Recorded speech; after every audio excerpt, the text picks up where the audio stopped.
All right, I'm still admitting people to the meeting, obviously, but I'm going to go ahead and get started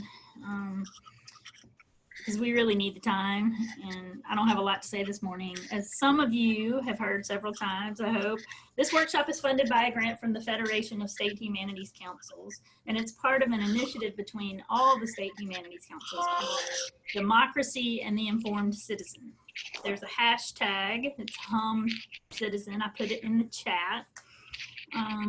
We thank the Andrew W. Mellon Foundation for their generous support, which means money, of this initiative, and the Pulitzer Prizes for their partnership. And I want to thank our Alabama partners, the David Matthews Center, the Caroline Marshall Braun Center for the Arts and Humanities, the Pacers Newspaper Network, the University of Alabama College of Communication and Information Sciences, and the Auburn University College of Communication and Journalism.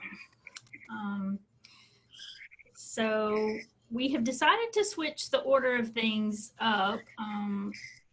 Professor Daniels graciously suggested that because some of our Pacers members need to get off the call a little bit early for various reasons, that maybe we would switch the Pacers portion to the top, and then we will end this particular workshop. There will be more with Dr. George Daniels and Dr. Janai Plattenberg. So let's do it that way. Our morning session, first morning session, is going to be led by Dr. Jack Shelton, whom I first met in 1996. And that is all I'm going to say about that. He is executive director of Pacers, and he is joined this morning by longtime members of the network. For those of you who didn't hear my remarks yesterday about our partners and who are unfamiliar with Pacers, it's an association of small rural public schools and communities in Alabama, and it was established in the 1990s through the University of Alabama Program for Rural Services and Research, but it became a nonprofit in 2006. And you really do just need to read about it yourself. As I've shown you, there are books you can read. The work is really too rich to address in an introduction. But I do want you to understand this. The work goes far beyond newspapers. And yet, for me, the spirit of journalism, which I think is about inquiry, it's about holding authority accountable to the people. It's about intergenerational transfers of values and skills.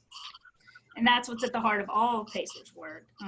And it's also what makes the newspaper project's legacy worth discussing in this workshop, I think. So as far as Jack Shelton goes, I would say all those same things about him and let you know that he is an ordained minister. His divinity studies were done at places like Duke University and the University of Glasgow in Scotland. And he knows Alabama like no other Alabama does. And so I'm going to turn it over to you now, Jack, and to Pacers. Thank you, Laura, and to you and Nan for all the work you've done to set this workshop up. Gosh, I didn't shave. We started the newspaper project in the late 1980s. We began to work on it because the director of student media at the University of Alabama suggested that the rural schools we were working with might profit from doing this.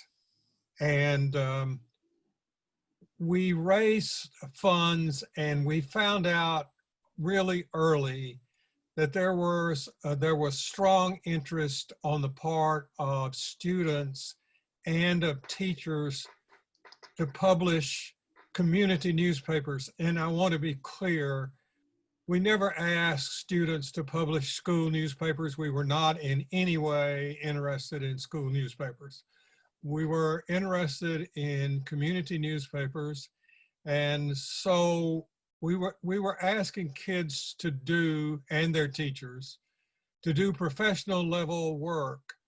And that meant two things. One, they had to have the tools.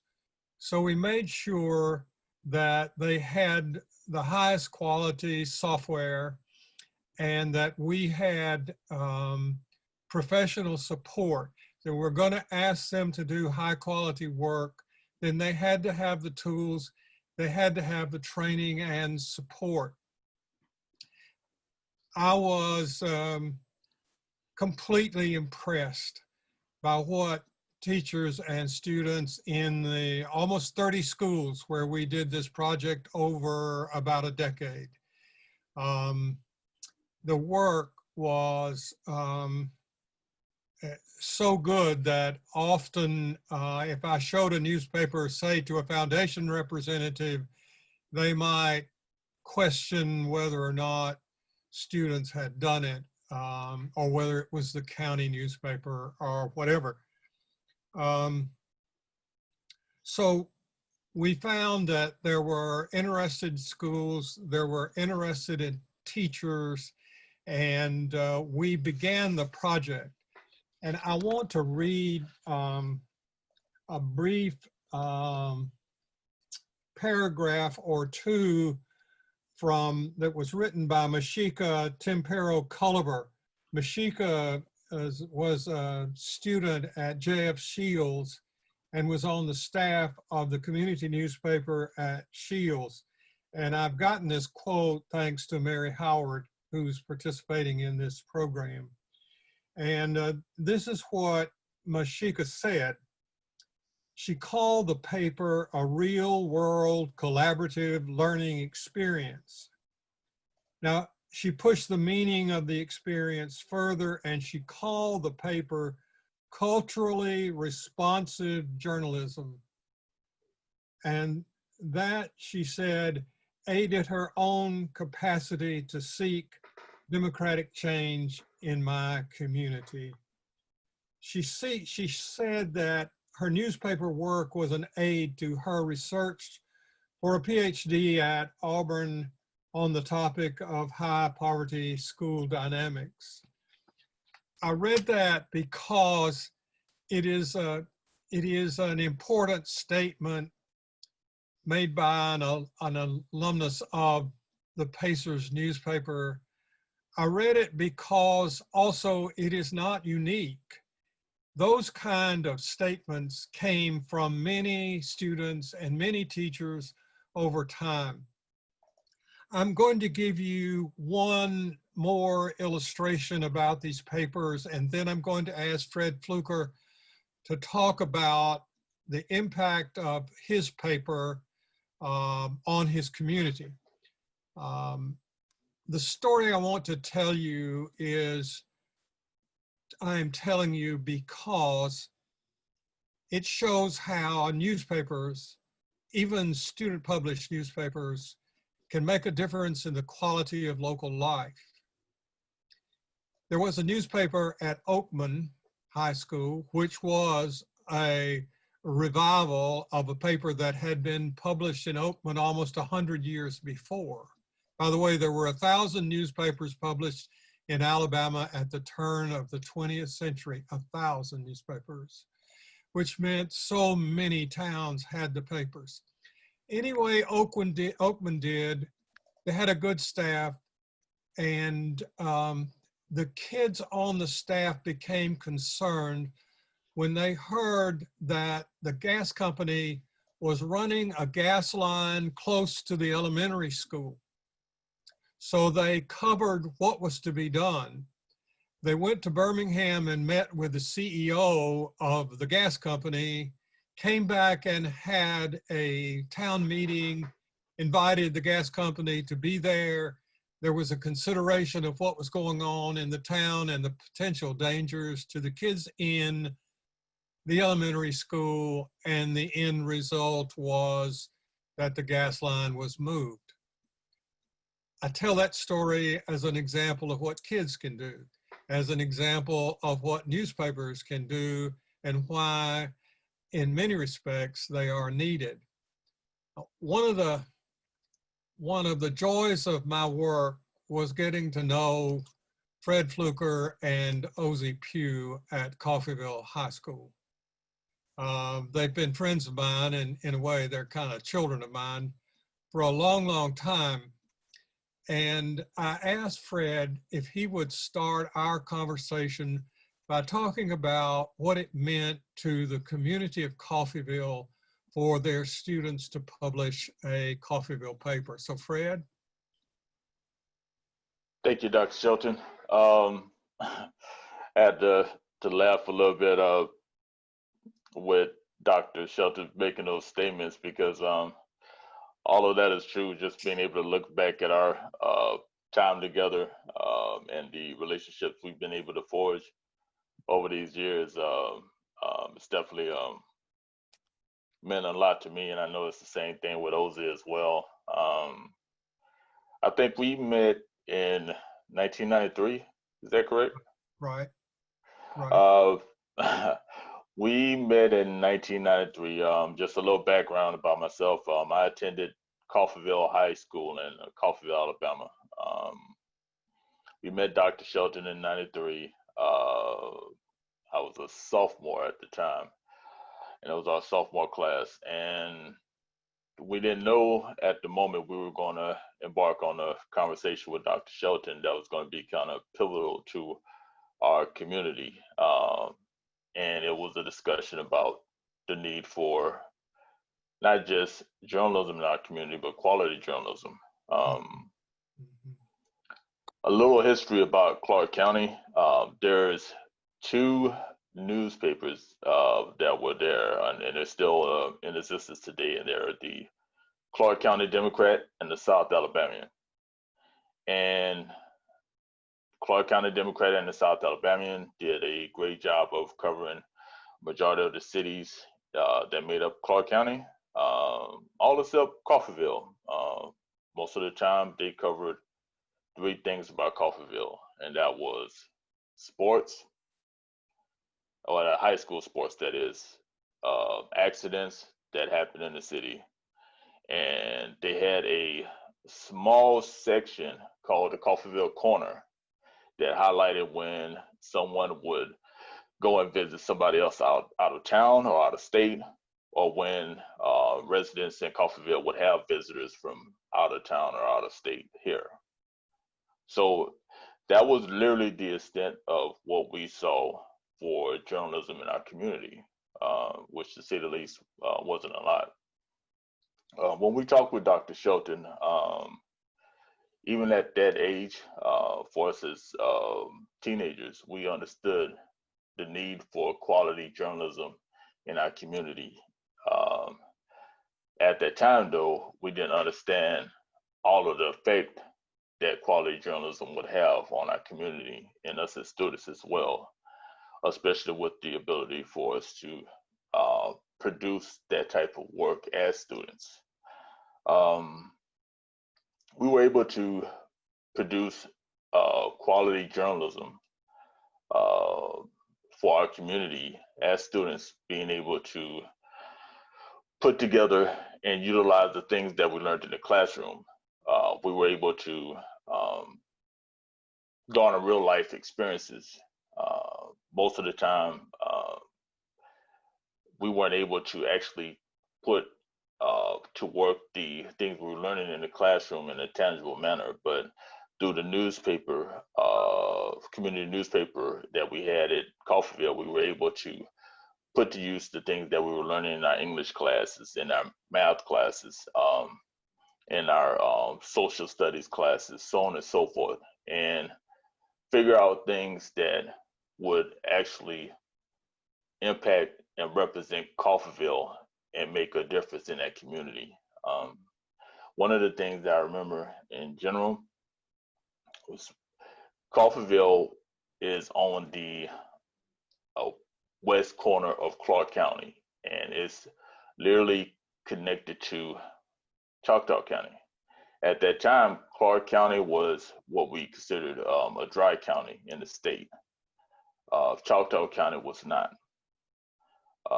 Most of the time, people all over Clark County would drive to Coffeyville because they would be able to go across the bridge to Clark County and buy alcohol. And then, of course, they would get that alcohol and drive back to their respective homes. part of the issues that we faced as citizens in Coffeyville was, of course, people would drink and drive, and then that posed a safety hazard for the people that lived in Coffeyville. These were the things that were not covered by the Clark County Democrat and the South Alabamian. But since we had that type of connection to the community, since we had that investment in the community, we were able to shine a light on these much needed subjects to let our community and others know about the dangers that were going on with certain things like this. Also, we started to understand the real life impact our work was having in the community as well. A lot of our communities, the members started to take pride in what we were doing and take pride in us as students to be able to do such quality work and such work on a professional level. We were a full-time community newspaper staff that was literally ran out of our high school. That was the only difference. It was literally just like every other newspaper organization from the New York Times on down. That's how we functioned. It was literally just a situation that we produced that outside of our school. But we held to the professional tenets of journalism to make sure that we produced the truth. We ran it as a business, so we went out and sold and solicited advertising to make sure what we were doing would be successful. And we took pride in it because we knew that what we were doing would make a difference in our community. At the time as well, we didn't understand how much it would make a community a difference in ourselves. Me personally, I went through a situation where, because Coffeyville was considered a rural community in a smaller town, there were a lot of stereotypes that were placed on our communities. A lot of them, of course, weren't warranted at all. But through me being able to have this experience with the newspaper staff, I started to have more of a sense of pride of my community and where I was from. And that resonated with me as well, and the type of work that I wanted to produce, not just under the newspaper staff, but just in the community in general. I started to have that pride to where I always wanted to uplift Coffeyville and just wanted to make a difference in my community. From there, I was still able to continue on in the field of journalism, going to college at the University of Alabama, and also working in several newspapers around the nation. And all that was literally afforded because of the experience and the work that we were able to do in Coffeyville with the Panther Press, with our community newspaper. Thank you a lot, Fred, for who you are and what you've done. When Fred was working at the Detroit Free Press, he told me one time, I'm living in Detroit, but my heart is in Coffeyville. And you hear that now. If Gene Mosley's on, Gene, would you jump in here and talk with us about Edward Bell's paper and what went on at Camp Hill?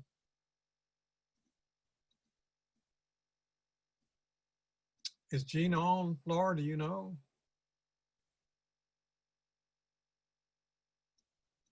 Well, Pam Horn, I know you're there. Would you talk to us a while about the paper at Bibb Graves? Sure. I'd be glad to, although Miss Mosley, Miss Huff, there's so many people there that know more. I really appreciate what Fred said about this real world experience of what was that was possible for students when they worked on the newspaper. Some of the things that happened to us in our last few years of our school, which we ultimately lost, were still so informative for those students. As a teacher of English, I have to say that I've never again seen teaching in composition, for example, the same way, because there is at the end result a need to publish and to be judged, not by the teacher, but by the people around you. And so I've taken that to other places and other activities, and I still work at that. One of the things that happened in our community, I think also Fred alluded to, was that sense of self in Millerville, where Bibb Graves was located. Um, they're, they were covered in the news, in the county seat newspaper, generally for sports and murders, and unfortunately, and there not that many, but there were there. And that was about it. And there were times when our newspaper so rattled other forces that we got some kinds of attention that were difficult sometimes to deal with, but were also informative. We hosted a debate for superintendent candidates. Our paper was published in a city nearby, and we covered some closures of some mills, and the people that were printing for us refused to publish our paper once, because it covered what they said was not appropriate for a high school paper. And I said, well, the prom was over. It was kind of boring. So, we needed something. But we had things like that happen. And I talk about them now, and I don't want to talk at length, but because, for one thing, Jack will fuss at me, but also because really what happened to me is less significant than what happened to students and people in the community. Now, and anybody that wants to email me, I'll talk nostalgia for hours and hours, but suffice it to say that we still have in the community the school buildings were purchased, and there's a community center, and we still have a fundraiser in the autumn, and people come back and people still talk about the newspaper. We have some stored there in the library. One of the other efforts that I get to be involved in is I am the mentor for some of the Joyce O'Connor Snyder interns here at Southern Union. So I teach at a community college now. And so one of the projects is to get an archive so that those are still accessible, and other things there too at that small school. The community still has a sense of itself as a community, I think, because of that community center. But I teach, when we have the fall festival, I'm the fortune teller. I'm Madame Rosa, and Madame Rosa knows all. Well, some exceptions apply, but people come to me and say, talk about the newspaper, or so it had a presence even that long ago. It's still remembered. I think why I'm probably involved in this right now is just my interest in that pedagogy and helping students learn not just about writing, but also learn about their place in their community, that they are a part of a community, and that for good or ill, we had, I think that's important. I think that's part of what drives me. The other thing is I hope to someday do more work with community newspapers on the community college level, but I don't have any official power to say that can happen. I'm just working on it from somewhere. I'm just working on it. But let me look at my notes, because Fred covered a lot.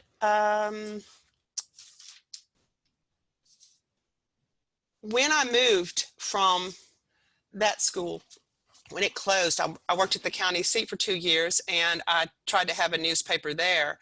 The power of a newspaper that involves community, including economically, because we had businesses that always bought ads and supported us, was significant enough that it was perceived as a threat. And so it didn't take off at that school. We weren't able to pull that off, and that was appropriate at the time. But what I am really excited about now is this idea of the community newspaper that involves school whenever possible, but is not stopped by the fact that there's not a school available at this point in a community. Our community right now without a school has a really hard time supporting, and I don't mean financially, but maintaining its sense of community. And I really feel like that these small newspapers could give communities that opportunity. So historically, I do want to tell you one more thing. Hey, Miss Mosley. I'm so sorry, Pam. I didn't mean to do that. That's okay. No, I'm glad to see her sweet face. Oh, let me tell you one exciting thing that before I go, I was doing research at the University of North Alabama I was researching the time when it was called the Florence Normal School, and also Tuskegee when it was called a normal school. In the archives at both of those schools were student-run newspaper samples that were archived, and they were not just student newspapers. So I want to do some more work on that and think about that. But right now I want to hear from Miss Mosley. Uh-oh. It's that button down at the bottom, Miss Mosley. Yeah, I don't think. Maybe.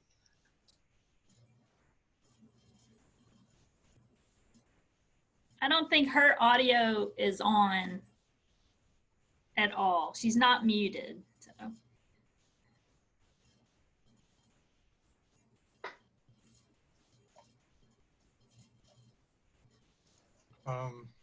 Do you have a way to call her, Jack? I can call her. She won't answer the phone right now, so I can tell you that. Yeah, that's true. That's true. I wonder, Ms. Mosley, can you hear us? We cannot hear you. See if she'll answer the phone, Jack. All right, I'm gonna call you. One alternative is also, she definitely call, but if you go on the mute button and it gives you a choice of selecting the microphones. I don't know if. Oh, really? Okay, let me see about that. Thank you. This would be at her computer, I think, not yours, Laura. Yeah, that's what I thought. It would all be on her, but.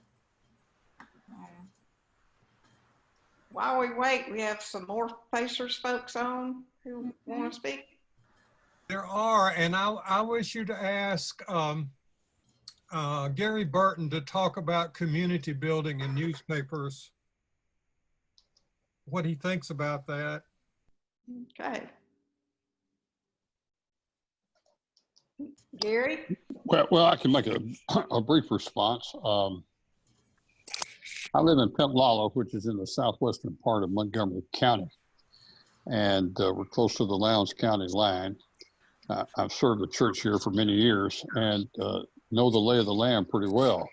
It really is disturbing to me. We have a small rural elementary school, which was on the chopping block, I think, in 2008. We recovered from that, thankfully, but we are still small and still very vulnerable. And we don't even know what the schedule is for elementary schools right now as we approach the end of the summer. We hope that's divulged by the state superintendent today. So Pentalala is a great community, but I do sense a diminishing of the sense of community.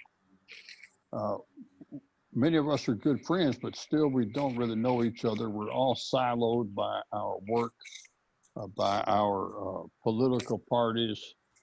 We're somewhat divided because there is a private school, elementary through high school near us. There are just challenges out there in terms of communication and getting people together. My great hope is that in starting a community newsletter, we can build mutual respect and communicate with each other and do something I think that would value the sense of community. We're just not talking with each other like we used to, and it's really disturbing to me. But anyway, I'm a Jack Shelton devotee and love being a part of Pacers. I've made some great friends, and I love hearing from them. So we're just on the ground level of this, getting our feet wet and trying to organize to get the community newspaper started. That's where we are. I'm receptive to any degree of advice you may have to me or for me. Laura, Gene Mosley's number is 334 524 0951, and she will answer if you will call her, but she can hear everything that's going on, but we cannot hear her. So Okay. Thank you. you're welcome.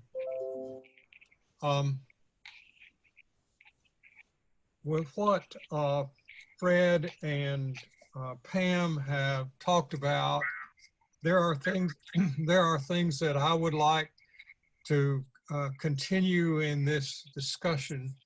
One thing is that the schools that Fred attended, that Pam taught at, and that Gene Mosley taught at, all those schools are full.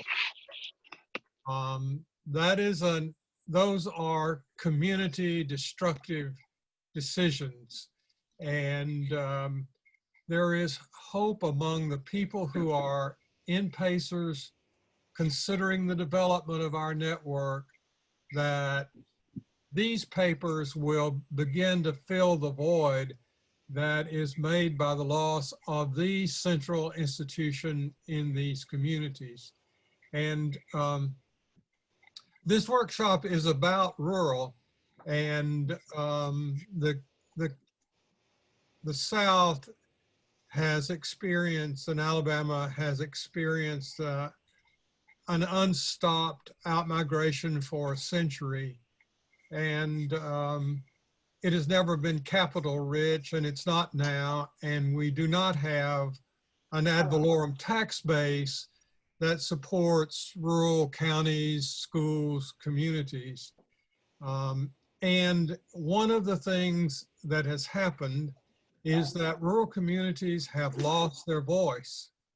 They are losing population. They are losing instruments of information and documentation, and they're losing potential leadership. And I have been doing this work a very long time, and there's nothing we have done in Pacers that is any more exciting to me than the possibility of community members, chapter members of Pacers, publishing newspapers for their places, and for us to do that in a network. I know that, I think Mary Howard, I can't see if Mary Howard is on. I wish she would talk to you about what she thinks a paper in Beatrice would mean to her community.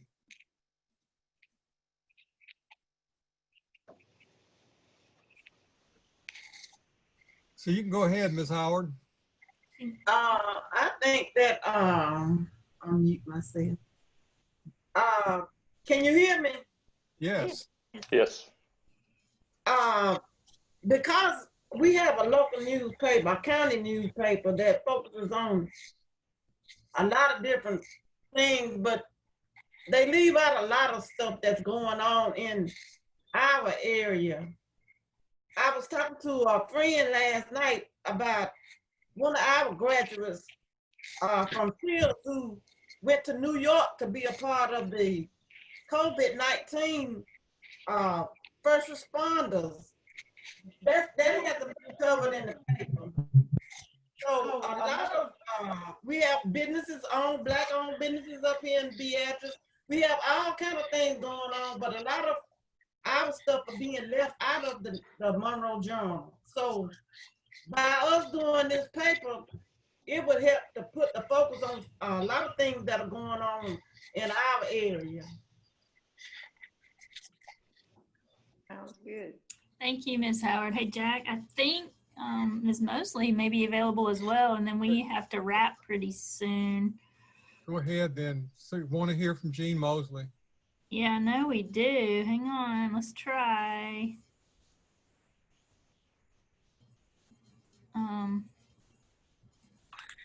She sent a message to us through chat.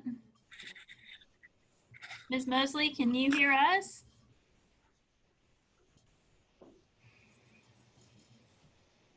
Thank you for your note. I did merge your phone number audio with your picture here, or I thought I did.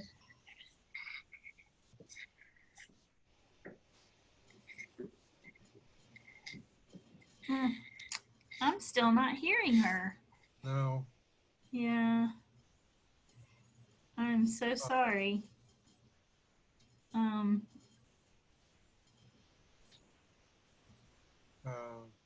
It's probably me. I'm trying here, y'all. But this is not the only time that we will get together if you all wish to do more in the future. If you may, would you like to try to hold her phone up to your speaker so that we can hear her through your phone? Yeah. Let me try that. That's a good idea. Ms. Mosley, I'm gonna call you.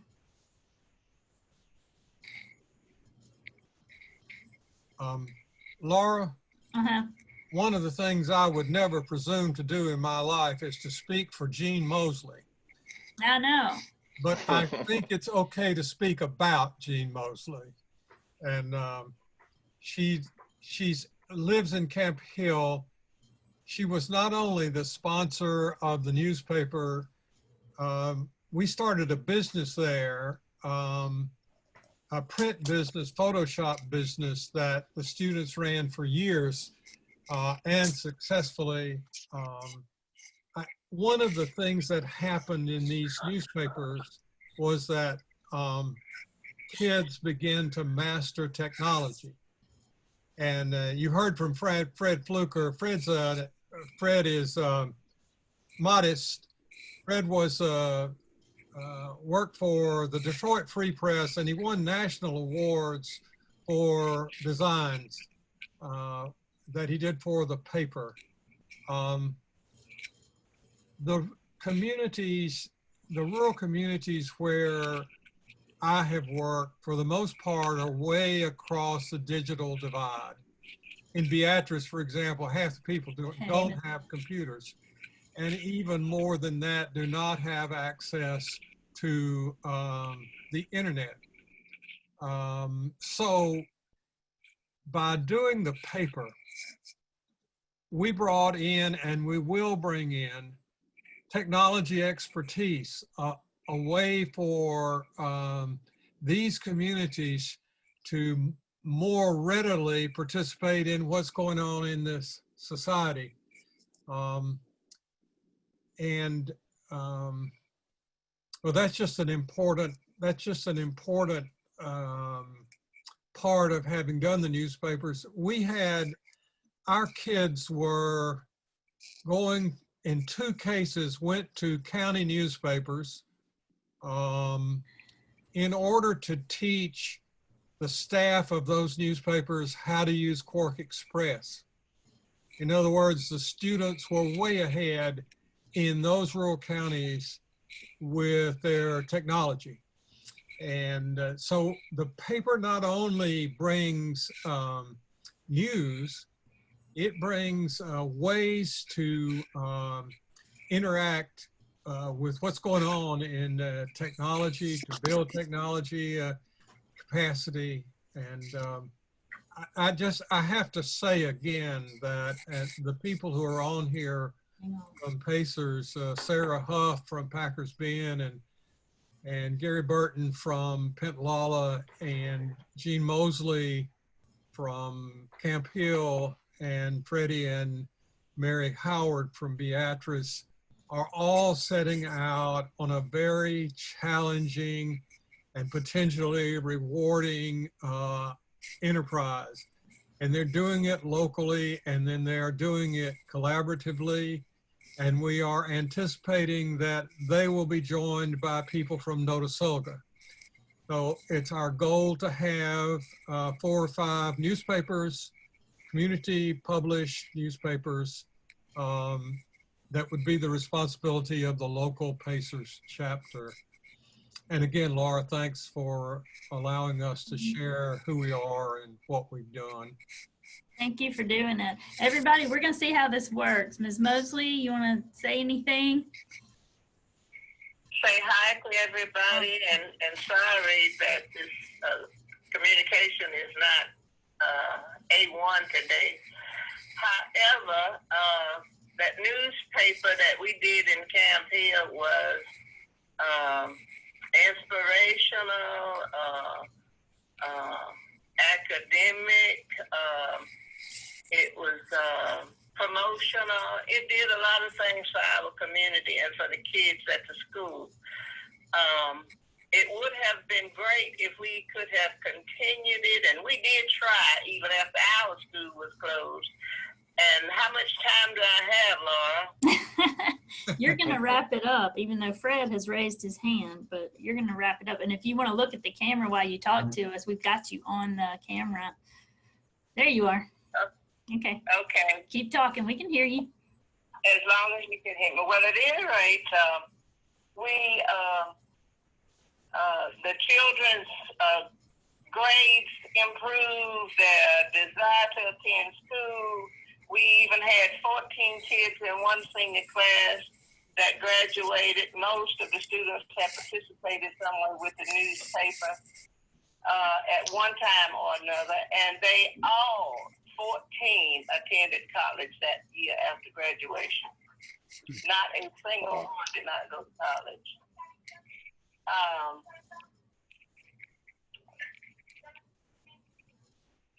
Because of my thoughts are a little bit rattled, so I hope you can understand that right now. But the newspaper was almost like a source of food, educational food for our community. The people were eager to get the newspaper. They would stand in line for the newspaper on due dates. And sometimes we didn't make due dates, but when that paper was published, everybody was ready for it. And it covered community news and school news and some local area news. We were getting subscriptions from people at Auburn University and different places because the kids were doing such a good job. Now we don't have the kids. We still want to have children involved in our new publication once we get started. And we have some people that have shown great interest. And we have a little guy who was one time the editor of the paper that was being designed right here in my home because we didn't have a place to take it after the school closed except here. And that's a long story, and Jack know all about that. But we are all eager to get going again, and this young fella, Messiah Williams, that was the editor one time, he's recruiting other people who made connection with some people at Auburn University already. So we're just waiting to get started. And if you have any questions to ask me, that'd be fine, because my mind went kind of blank when I was trying to get. Thank you so much for bearing with the issues, Ms. Mosley. Like I told you when we were in the waiting room, I'm feeling a little pressure of time here. And I do want to reiterate to everyone that this workshop will end today, but we can create a new one. And we are going to invite everyone to be part of creating what comes next, what we do going forward, because we do have a grant that will fund the things that we might like to do. Not everything we would like to do, obviously. I want to thank each and every one of you from Pacers for being willing to tell us about not just things that happened in the past, but things that can happen in the future. Thank you so much Fred did raise his hand, Jack, but I feel like Dr. Daniels and Dr. Plattenberg want to get going, and I want to respect. I want to hear from Freddie. Just real quickly, I just wanted to reiterate on what Dr. Shelter was saying about, especially the use of technology in the programs, particularly Quark Express. Quark Express was the industry standard for daily newspapers, and we were learning how to use that at age 16. And because of the networking with the various newspapers around the state, I forgot to mention that I was afforded the ability to be a mentor. So a lot of these different schools, I was actually able to work with in college as well. One in particular was with Miss Moses School. And there we were actually teaching students how to use it in other schools as well, as young as first grade. So just giving a little bit more semblance to that, to think about how young students were actually learning how to do this great work that adults took years to learn how to do on a professional daily level. So, Hey, Fred, can that be done now with the Publisher program that is, on the Windows platform, Microsoft Publisher? yes, it can. It can. The industry standard right now, one of them is Adobe InDesign. Yeah. Right. That one's a little bit, Adobe InDesign is a little bit more robust, Right. but Publisher, of course, is a design program, so it definitely can produce the same quality of work. I'm just thinking about what they might already have on their computer. If they have a Chromebook, there are some solutions that can help with just getting it laid out and getting it designed without having to do the additional outlay for the software. And Adobe tends to take you through a lot of updates, and that can be a little bit cumbersome sometimes. So Right. Well, the plus of it is the ingenuity and the mind of young teens and kids, for lack of a better way to say it. It was just impressive for me at the time to be able to see someone that young be able to use that program. And I was, kind of shocked to be able to use it at 16 and then turn around and find somebody else to be able to use it younger than I was. And then knowing how young people gravitate to technology now, and their creativity as well. It'll be impressive just to see the amount of design work and quality journalism that they'll be able to produce with a program like Publisher. That's a perfect segue. Thank you, Fred. No problem. Thank you. Nan? Good morning. Once again, I won't take up too much time with our introductions, but I can safely say War Eagle and Roll Tide in the same sentence because I'm introducing two outstanding journalism professors from both the University of Alabama and Auburn University. I'll start with Dr. Plattenberg, who is in her first year, or just finished her first year at Auburn. And we're so happy to have her here because she is teaching multimedia classes and knows all the cool stuff that I'm too old to know. And I really enjoyed working with her so far. She has her PhD from LSU and has worked in community journalism, both for newspapers and television stations in Florida and Anniston Star. So she's got a wealth of real world experience. And so glad she's joining us today. And I know we're going to need more time than we'll have today, but maybe we can continue this later. I've also admired the work of Dr. George Daniels, who is an associate professor at the University of Alabama. After he joined the academia after 8 years in television news, but he has continued to do quality research on diversity issues, and he's known for innovative community outreach projects, particularly those involving youth. And again, I'll keep this short, but I do want to say that both Dr. Plattenberg and Dr. Daniels are working together on research related to diversity, and I'm sure that we'll be able to enjoy their comments about all the cool new stuff out there that might help us tell the community stories that we need to tell. So welcome. Thank you. Hello, thank you. Well, I think that we are going to, we're tag teaming this today. And so I'd like to start off with just going over a few terms to know. So I know there are a lot of terms floating around as it relates to multimedia journalism, just so we're all on the same page of, you know, what we're talking about. And so I'm gonna share my screen here.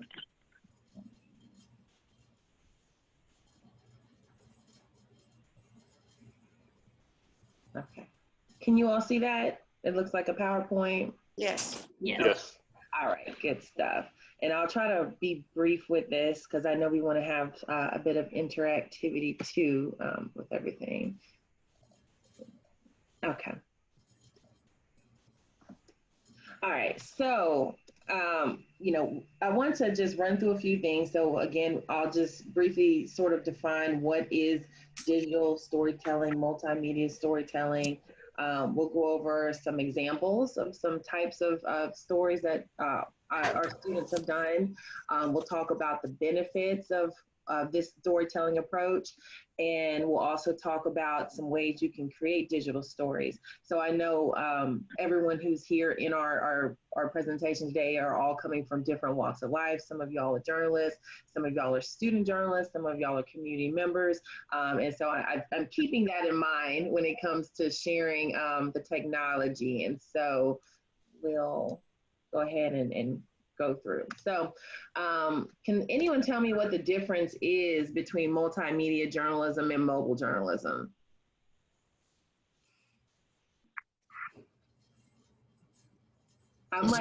You guys talk to us, please. Yeah. And feel free to speak up because like I'm working off two screens, so I may not see a little hand raised function. So by all means, go ahead and just, you know, speak to us and let us know. Or use the chat if you want. Yeah, or use the chat.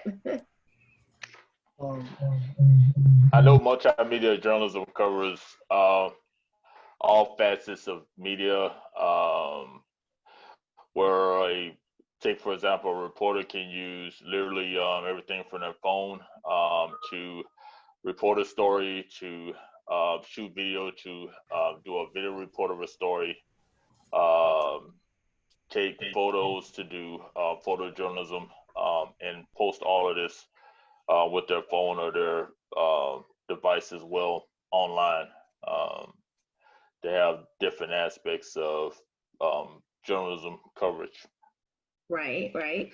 And so, yeah, so you're right. So, you know, the terms I think often get conflated, but they are a little bit different.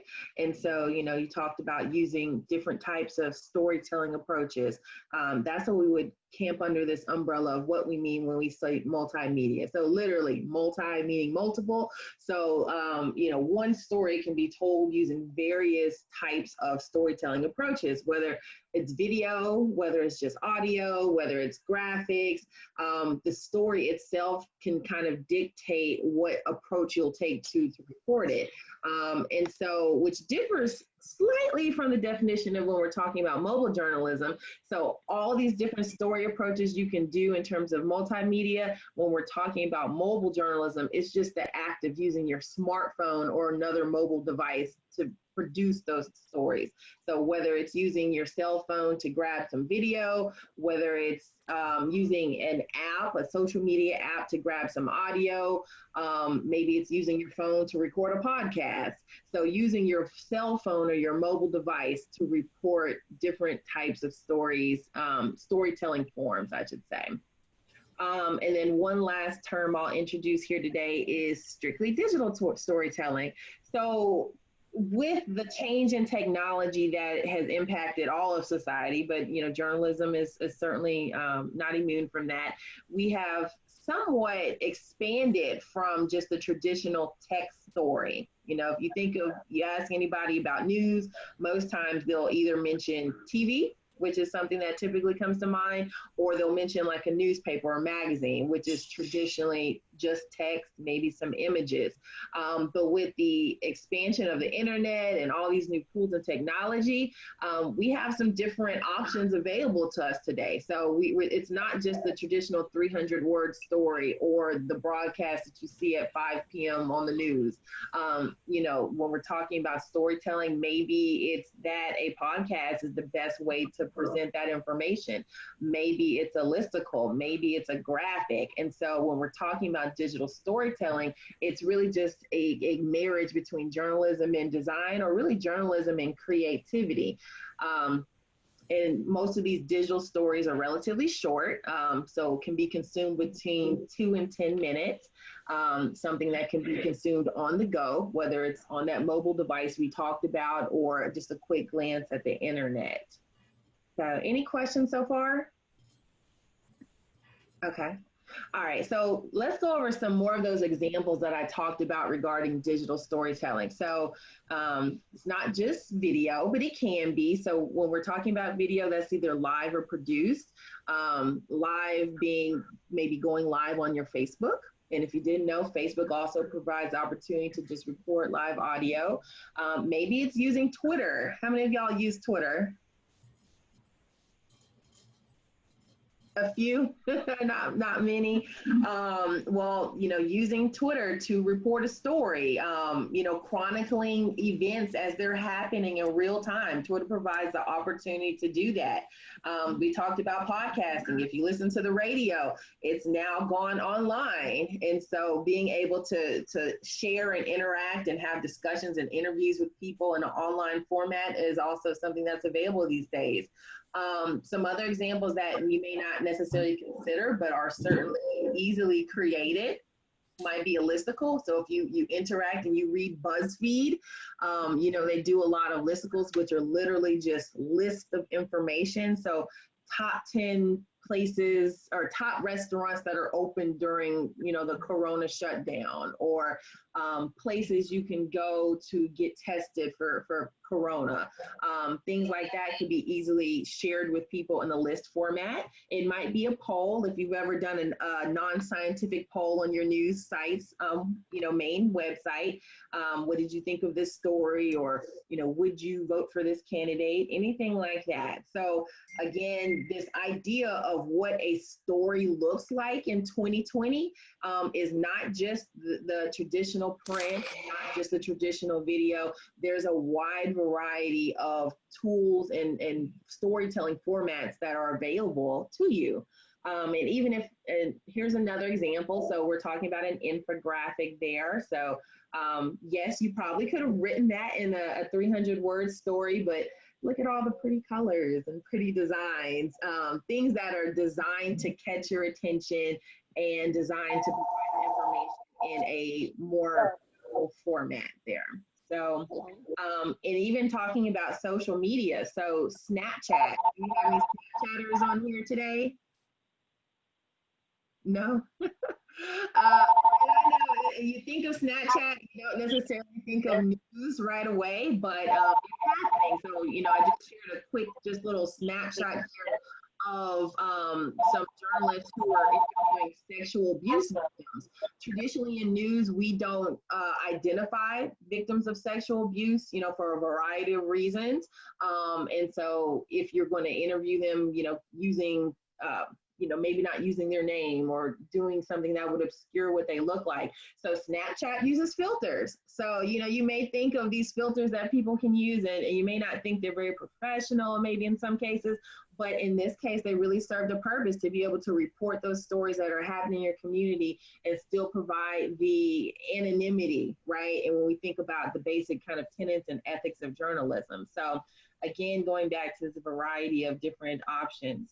So this semester, I had the opportunity to work on a solutions journalism project. I paired with Professor Fairley, and both of our classes combined here at Auburn to report on Northwest Auburn, which is a historically Black community in Auburn, Alabama.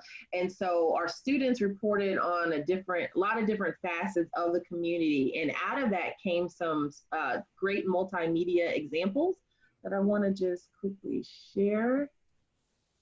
And I'm always a little iffy about the volume with some of these things because sharing it through Zoom, it doesn't always translate. But I want to at least share what I can. So one of the groups from Northwest Auburn, they were concerned with, with low income housing in the area and helping people to be able to identify ways that the Auburn community was being preserved. And so I had the students create a map. So, this is not the old school map of elementary, or, it's not your atlas map you keep in your car, but just to show you an example of kind of the updated technology. So an interactive map can be very helpful in terms of sharing with people. It's very simple to create. Just input the information here and then push publish and off it goes. But in this case, you can get an idea of some of the preservation efforts that are available in the community. And again, you don't have to be proficient with coding or anything like that. It's just as simple as inputting the information and providing people with visuals that can help them better understand, what they're consuming. So, and I'm not going to click through everything, but you can see it combines visuals, combines information, even combines helpful hyperlinks that can be of assistance. So, and just to be mindful of time, I'm going to hop over to their next one. So this is the one I'm not sure the audio will play, but at least wanted to share it with you. So this is another example of a multimedia component created by the students. Can y'all hear it or no? No? Okay. All right. I didn't think so. It's sometimes Zoom is kind of wonky like that. You can hear it? Or no? Somewhat? Just a little. It's hard to hear. Yeah. Well, the good thing I'll say is that research shows that when it comes to these social videos, most people tend to listen to them with the sound off anyway. And so, which is enough, so that actually kind of works in our favor. So, just being able to read the lyric, not the lyrics, but read the text on the screen and see the visuals is also just as effective. So you get an idea of what was being recorded.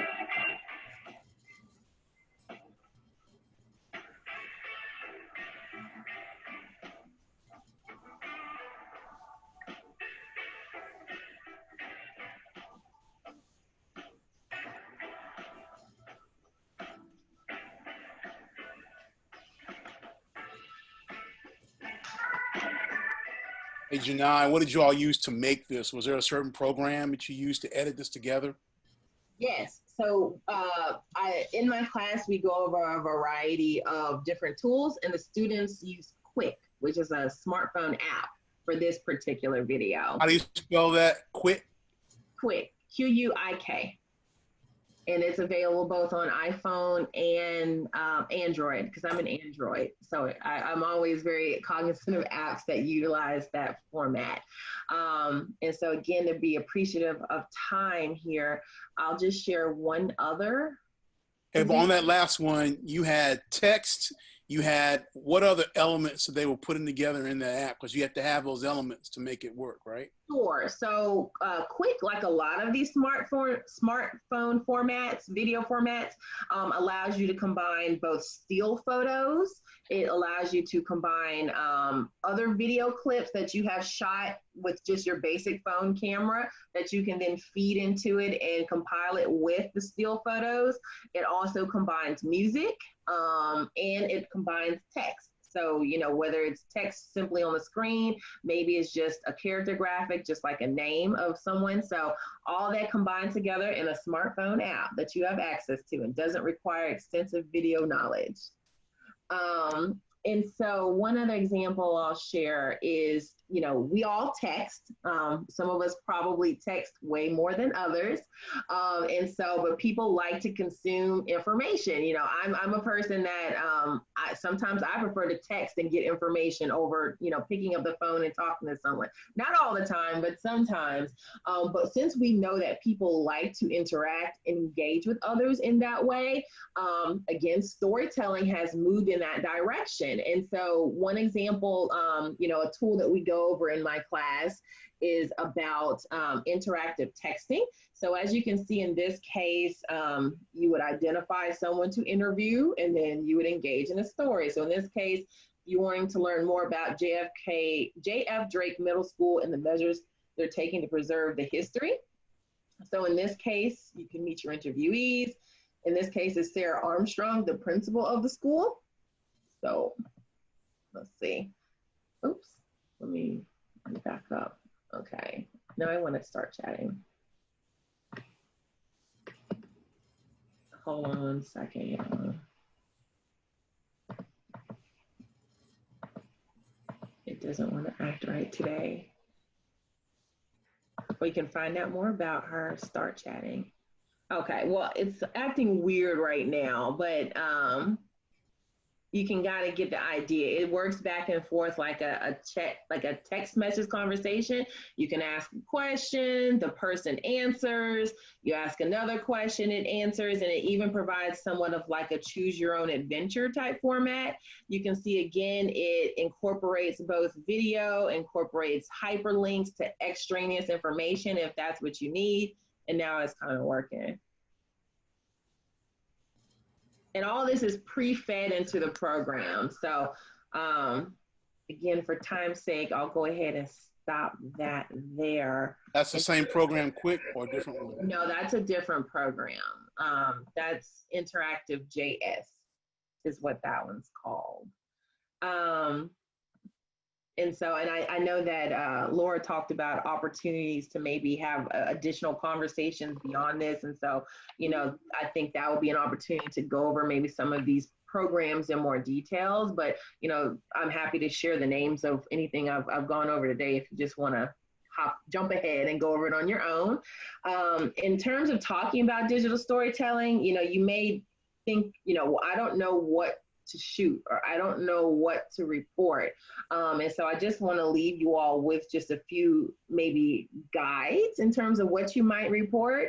And so the first may be a personal narrative. And so particularly because we have people coming from different backgrounds in terms of storytelling, this might be helpful because sharing your own experiences can also be very helpful in terms of educating your community on the issues going on. So if you personally have experienced something using some of these tools we talked about to share your own experience, on the scene stories that provide on location. So this is the great thing of having a smartphone, because you don't necessarily need a whole team of people to show up to report a story. If you're on the scene, like one example, you know, I've heard shared a lot is that and it's happened before. Like if you've had students, there's been some students who they were on campus and there was a car accident that happened. Like it was a pretty bad accident.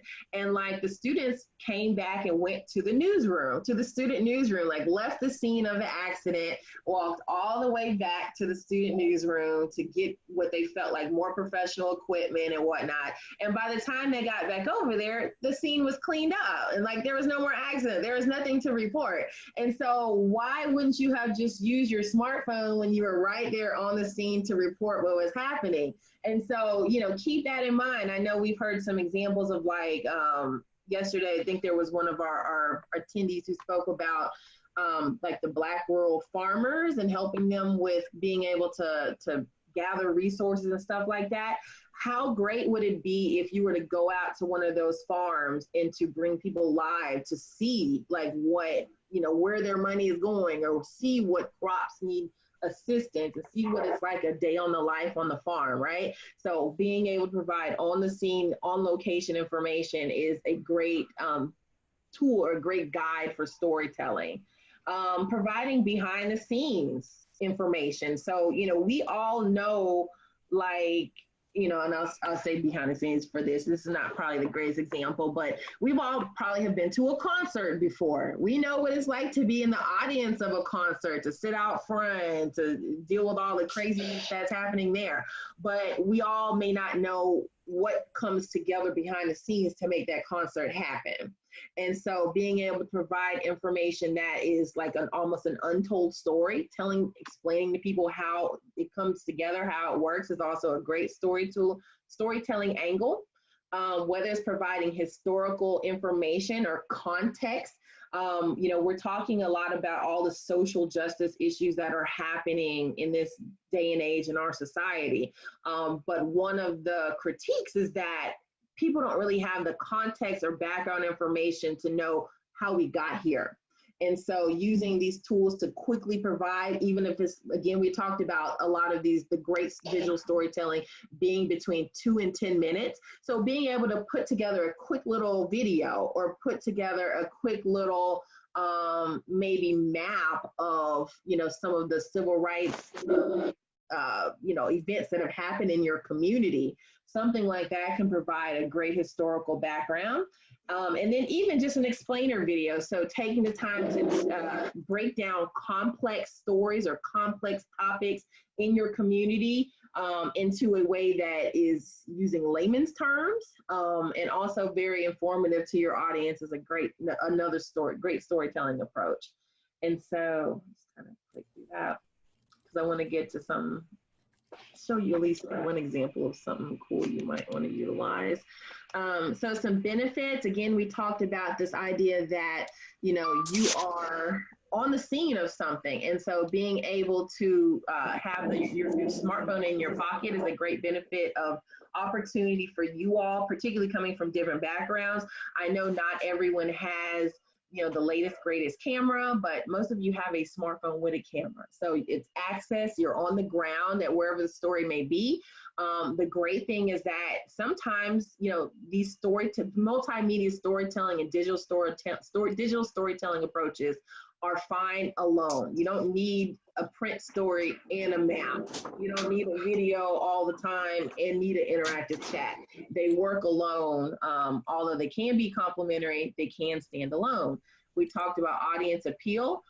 We live in a day and age where people like their information quick, fast, and they want to be entertained. And so these check off all those boxes. And we already talked about it's an opportunity to break down complex information. And also the tools are pretty easy to learn. I think the biggest obstacle in terms of engaging in this work is just knowing the tools and getting a good grounding of how they work. But, you know, taking the time to do that can easily overcome that. And so we talked about, you know, maybe some tools. Stop this. We talked about maybe some tools that you might want to invest in. And so this is certainly not a comprehensive list, but it's certainly a start. And so having your smartphone, having a handheld gimbal, and I'll just stop this for a second. We talked about a gimbal. So one cool one that I'm using right now, and I'll just quickly show you, is this DJI. You can't see it. And I'm not saying you have to invest in something that's like this, you know, expensive, but it certainly gets the job done. So it provides an opportunity for you to do some pretty cool stuff. It stabilizes the video. So if we're talking about shooting, again, you have a smartphone, but the smartphone doesn't stop the shaky video that looks like you're in the middle of a hurricane. And so being able to have technology that can help with that is great. So it moves, you know, it does everything.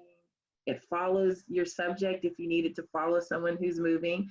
And so that's certainly an option, or just a basic tripod. Probably not this one, but a bigger one, better one. And I couldn't find mine this morning, so that's why I'm showing that. But also in terms of toolkit, microphones. So a lavalier mic that can easily clip to someone that you're interviewing, whether it's lights, having a power cord, because using all these apps and all this technology will run your battery down very quickly. And so having a power bank or extra power source is also of help. We talked a little bit about podcasting. Being in a closet can help for sound. You don't need all this fancy sound. I mean, it helps them have a sound box and all of that, but going to a closet that's quiet can minimize all kind of disturbing sounds that can make it not so great. And then also again, we talked about a lot of different apps. That would probably be something we can definitely go into more detail with a longer session. But don't think that you have to have all this fancy equipment. There are apps on your cell phone, such as Anchor, that you can record a podcast. We talked about Quick, which you can do with your cell phone to shoot video. So, yeah.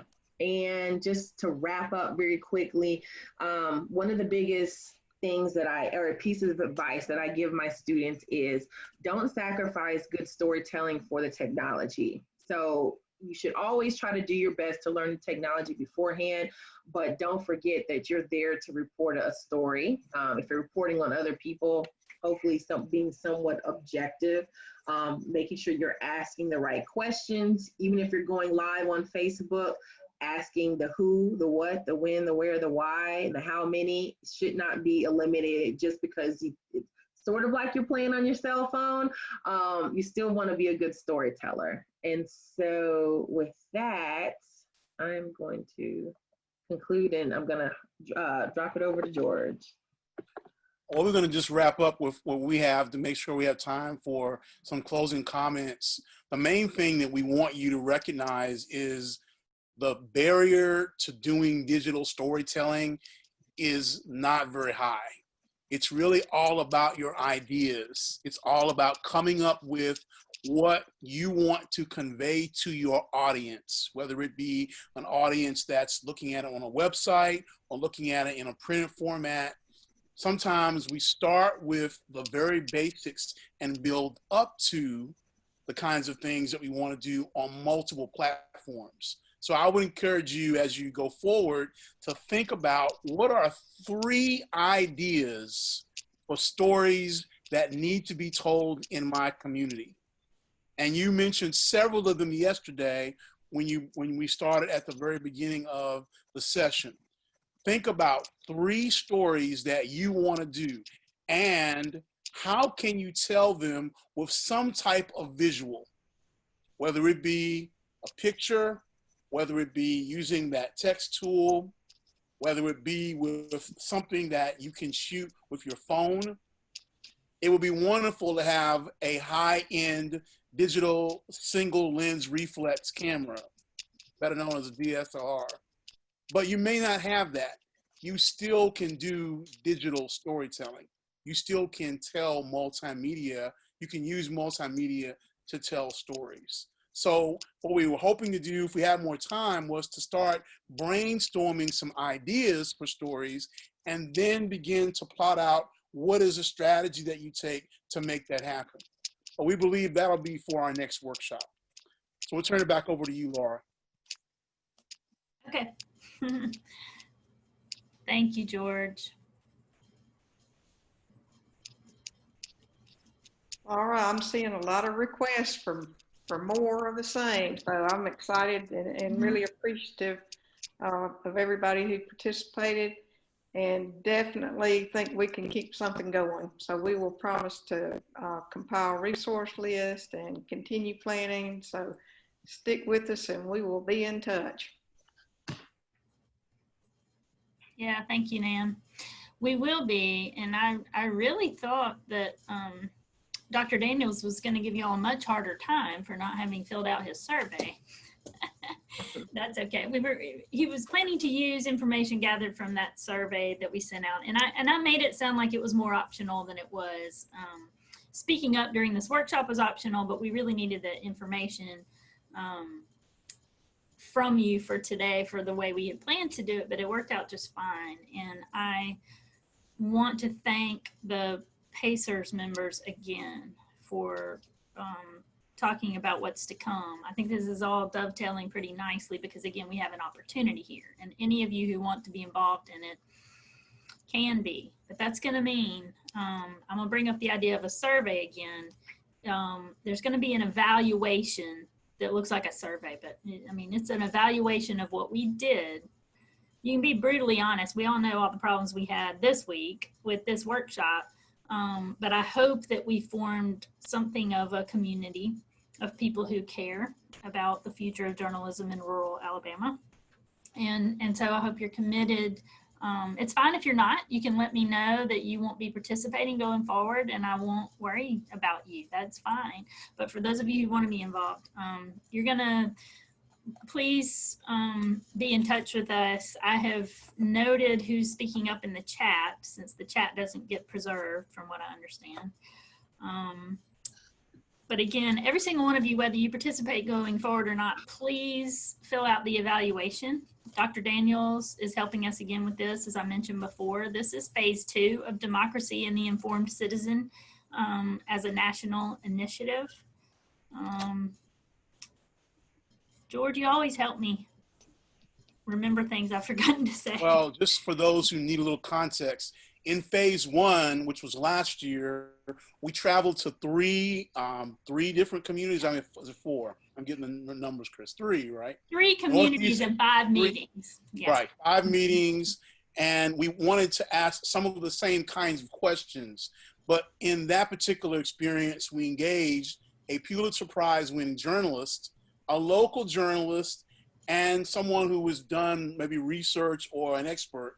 And we were talking about, with members of the community, what kinds of things need to be told in terms of stories. So this year, we're now taking that more into an action-oriented phase where you guys from Beatrice and you guys from all over the communities that were mentioned are going to actually tell those stories. The end product is a more informed citizenry in our state. That's what we want to see. And you guys are the ones to make that happen.